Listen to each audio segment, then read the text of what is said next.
نظر کا لگنا برحق ہے اور یہ شرعی اور حسی طور پر ثابت ہے۔ سنن ابی داؤد کی حدیث نمبر 3879 میں ہے، رسول اللہ صلی اللہ علیہ وسلم نے ارشاد فرمایا، العین حق، نظر کا لگنا حق ہے۔ اور جامعہ ترمذی کی ایک روایت ہے، آپ نے فرمایا اگر کوئی چیز تقدیر پر سبقت لے جانے والی ہوتی تو وہ نظر ہوتی۔ نظر بد جو ہے وہ انسان کو کمزور کر دیتی ہے، انسان کو موت کی وادی یعنی قبر تک پہنچا دیتی ہے۔ نظر بد جو ہے وہ چھوٹے بچوں کو بھی لگ سکتی ہے اور بڑوں کو بھی لگ سکتی ہے۔ اسی لیے رسول اللہ صلی اللہ علیہ وسلم سیدنا حسن اور سیدنا حسین رضی اللہ عنہما کو نظر بد سے بچنے کا دم کیا کرتے تھے۔ اور جامعہ ترمذی کی ایک روایت میں ہے، سیدہ اسماء بنت امیس رضی اللہ تعالی عنہ رسول اللہ صلی اللہ علیہ وسلم کے پاس آئیں اور انہوں نے یہ خبر دی کہ جعفر کی جو اولاد ہے ان کو بڑی جلدی نظر لگ جاتی ہے۔ اور اسی طرح ابن ماجہ کی حدیث نمبر 3509 میں ہے کہ سیدنا سہل بن حنیف رضی اللہ تعالیٰ عنہ ایک جگہ پر نہا رہے تھے کہ ان کے پاس سے سیدنا عامر بن ربیعہ گزرے۔ تو جب انہوں نے ان کو نہاتے ہوئے دیکھا، ان کے جسم کی خوبصورتی کو دیکھا، تو انہوں نے اپنی زبان سے یہ الفاظ نکال لیے کہ میں نے آج سے پہلے اتنی خوبصورت جلد اور اتنا خوبصورت جسم نہیں دیکھا، میں نے آج تک کسی کمواری دوشیزہ کی بھی اس طرح کی جلد اور اس طرح کا جسم نہیں دیکھا، اس طرح کی خوبصورتی نہیں دیکھی جس طرح کی خوبصورتی سیدنا سہل بن حنیف کی ہے۔ سیدنا عامر کا یہ کہنا ہی تھا کہ سیدنا سہل بن حنیف رضی اللہ عنہ بے ہوش ہو کر زمین پر گر پڑے۔ ان کو رسول اللہ صلی اللہ علیہ وسلم کے پاس لایا گیا تو آپ نے پوچھا، تم لوگوں کو کس پر شک ہے؟ تو لوگوں نے بتایا کہ ہمیں عامر بن ربیعہ پر شک ہے، کیونکہ جب سیدنا سہل بن حنیف بے ہوش ہوئے تو ان کے پاس سے سیدنا عامر بن ربیعہ ہی گزرے تھے۔ تو رسول اللہ صلی اللہ علیہ وسلم نے ارشاد فرمایا، تم میں سے کوئی اپنے بھائی کو قتل کرنے کے درپے کیوں ہو چکا ہے؟ یعنی تم نے سیدنا سہل بن حنیف کو نظر لگا دی ہے، اور جو نظر ہوتی ہے انسان کو موت کی وادی تک پہنچا دیتی ہے۔ اور پھر رسول اللہ صلی اللہ علیہ وسلم نے ایک قاعدہ اور قانون بتایا، اذا رعا احدکم من اخیہ ما یعجبہ فلیدع لہ البرکہ۔ رسول اللہ صلی اللہ علیہ وسلم نے ارشاد فرمایا، اگر تم میں سے کوئی ایک اپنے بھائی کی کسی چیز کو دیکھے اور وہ اس کو پسند آ جائے، اس کو خوبصورت لگے، اس کو اچھی لگے، فَلْيَدْعُ لَهُ الْبَرَكَةَ، تو اسے چاہیے کہ وہ اس چیز میں اس کے لیے برکت کی دعا کرے، اللہ تعالیٰ سے خیر طلب کرے، اللہ تعالیٰ سے برکت طلب کرے۔ ماشاءاللہ کے کلمات، لا حول ولا قوت الا باللہ کے کلمات کہے جائیں، کیونکہ جب انسان یہ کلمات کہتا ہے، برکت کی دعا کرتا ہے، تو انسان کی نظر کسی دوسرے انسان کو نہیں لگتی۔ تو ان تمام احادیث سے یہ بات پتہ چلتی ہے کہ چھوٹے بچوں کو بھی نظر لگ سکتی ہے اور بڑی عمر کے افراد کو بھی نظر لگ سکتی ہے۔ اب ہم آتے ہیں اس کے علاج کی طرف، اس کے توڑ کی طرف، کہ اگر کسی کو نظر لگ چکی ہے تو اس کا توڑ کیا ہے، اس کا طریقہ کیا ہے کہ اس نظر کے اثرات کو ختم کیا جا سکے۔ اس کے دو طریقے ہیں۔ پہلا طریقہ تو یہ ہے کہ اگر یہ علم ہے کہ فلاں آدمی کی یا فلاں عورت کی نظر لگی ہے، تو پہلا طریقہ تو یہ ہے اسے کہا جائے کہ وہ غسل کرے یا وضو کرے، اور جو غسل اور وضو کا پانی ہے وہ لیا جائے اور اس پر بہا دیا جائے جس کو نظر لگی ہے۔ انشاءاللہ ایسا کرنے سے نظر کے اثرات اللہ کی توفیق سے مکمل طور پر ختم ہو جائیں گے۔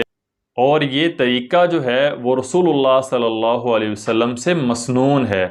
جیسا کہ رسول اللہ صلی اللہ علیہ وسلم نے سیدنا عامر بن ربیعہ کو یہ حکم دیا تھا کہ وہ وضو کریں، اور وضو کا جو پانی ہے جب سہل بن حنیف پر بہایا گیا تو ان سے نظر کے اثرات جو ہیں وہ مکمل طور پر ختم ہو گئے، ان کی طبیعت بالکل ٹھیک ہو گئی۔ نظر بد کے اثرات کو ختم کرنے کا دوسرا طریقہ یہ ہے کہ اگر یہ پتہ نہیں ہے کہ کس کی نظر لگی ہے، یا اگر پتہ بھی ہے کہ کس کی نظر لگی ہے اور یہ ممکن نہیں ہے کہ انسان اسے کہے کہ وہ غسل کرے یا وضو کرے اور اس کا جو پانی ہے وہ ہمیں مہیا کرے تاکہ ہم مریض پر بہائیں اور اس کی طبیعت بہتر ہو سکے، اگر یہ ممکن نہیں ہے یا یہ علم ہی نہیں ہے کہ کس کی نظر لگی ہے، تو اس کا طریقہ یہ ہے کہ اگر چھوٹا ہے، بچہ ہے یا بڑا ہے، اس پر دم کیا جائے۔ دم کرنے سے انشاءاللہ نظر کے اثرات جو ہیں وہ مکمل طور پر ختم ہو جائیں گے، جیسا کہ جامع ترمذی کی حدیث ہے، سیدہ اسماء بنت امیس رضی اللہ تعالیٰ عنہ رسول اللہ صلی اللہ علیہ وسلم کے پاس آئیں اور انہوں نے یہ عرض کی کہ جعفر کی جو اولاد ہے ان کو بڑی جلدی نظر لگ جاتی ہے، تو کیا میں ان پر دم کر سکتی ہوں؟ تو رسول اللہ صلی اللہ علیہ وسلم نے ان پر دم کرنے کی اجازت دی کہ بچوں پر دم کیا جا سکتا ہے، اس میں کوئی حرج نہیں ہے۔ اور اسی لیے رسول اللہ صلی اللہ علیہ وسلم بھی بچوں پر دم کیا کرتے تھے، جیسا کہ صحیح البخاری کی حدیث نمبر 3371 میں ہے۔ رسول اللہ صلی اللہ علیہ وسلم ان کلمات کے ذریعے سے سیدنا حسن اور حسین رضی اللہ عنہما پر دم کیا کرتے تھے، جن کلمات سے سیدنا ابراہیم علیہ السلام اپنے بچوں پر یعنی سیدنا اسماعیل اور سیدنا اسحاق علیہم السلام پر دم کیا کرتے تھے، انہی کلمات سے رسول اللہ صلی اللہ علیہ وسلم سیدنا حسن اور سیدنا حسین پر دم کیا کرتے تھے۔ وہ کلمات کون سے ہیں؟ اعوذ بکلمات اللہ التامات من کل شیطان وہامہ ومن کل عین لامہ۔ یہ کلمات ایسے ہیں، اگر کسی بچے کو نظر لگی ہے تو ان پر اگر یہ کلمات پڑھ دیے جائیں تو انشاءاللہ نظر کے اثرات جو ہیں وہ ختم ہو جائیں گے۔ اور اسی طرح اگر کسی بڑے کو نظر لگی ہے اس پر بھی دم کیا جا سکتا ہے، جیسا کہ صحیح مسلم کی روایت ہے کہ سیدنا جبرائیل علیہ السلام رسول اللہ صلی اللہ علیہ وسلم پر ان کلمات کے ذریعے سے دم کیا کرتے تھے، بسم اللہ ارقیک من کل شیء یؤذیک من شر کل نفس او عین حاسد اللہ یشفیک بسم اللہ ارقیک۔ تو یہ ایسا دم ہے جو سیدنا جبرائیل علیہ السلام رسول اللہ صلی اللہ علیہ وسلم پر کیا کرتے تھے۔ اور اگر کسی چھوٹے کو نظر لگی ہے یا بڑے کو نظر لگی ہے اس پر دم کیا جائے، اور اس کے ساتھ ساتھ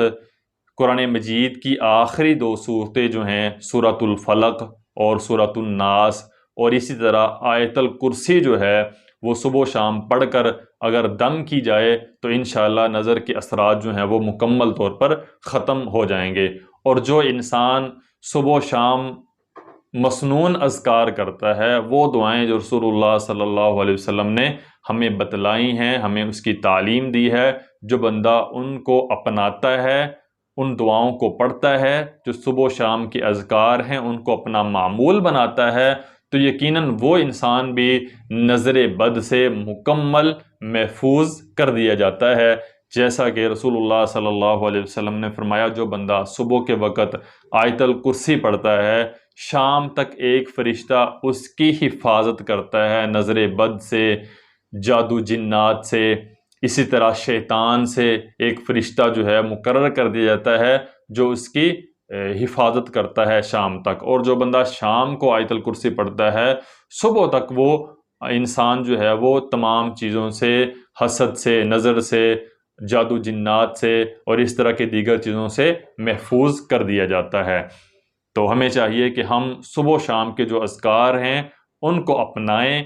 اور اگر کسی کو نظر لگ چکی ہے تو اس پر دم کیا جائے، انشاءاللہ نظر کے اثرات جو ہیں وہ مکمل طور پر ختم ہو جائیں گے۔ اگر ہم چاہتے ہیں کہ ہماری نظر کسی کو نہ لگے تو ہم اگر کوئی چیز دیکھتے ہیں کسی انسان میں جو ہمیں اچھی لگتی ہے، ہمیں پسند آتی ہے، کسی کی عادت ہو گئی یا کسی کی خوبصورتی ہے یا اس طرح کی دیگر چیزیں جو ہیں ہمیں اچھی لگتی ہیں، تو ہمیں چاہیے کہ ہم اس میں برکت کی دعا کریں۔ ماشاءاللہ، لا حول ولا قوت الا باللہ کے اگر ہم کلمات ادا کریں گے تو ہماری نظر جو ہے وہ کسی کو نہیں لگے گی۔ اللہ تعالیٰ سے دعا ہے اللہ تعالیٰ ہمیں نظر بد سے مکمل محفوظ فرمائے۔ والسلام علیکم ورحمۃ اللہ وبرکاتہ۔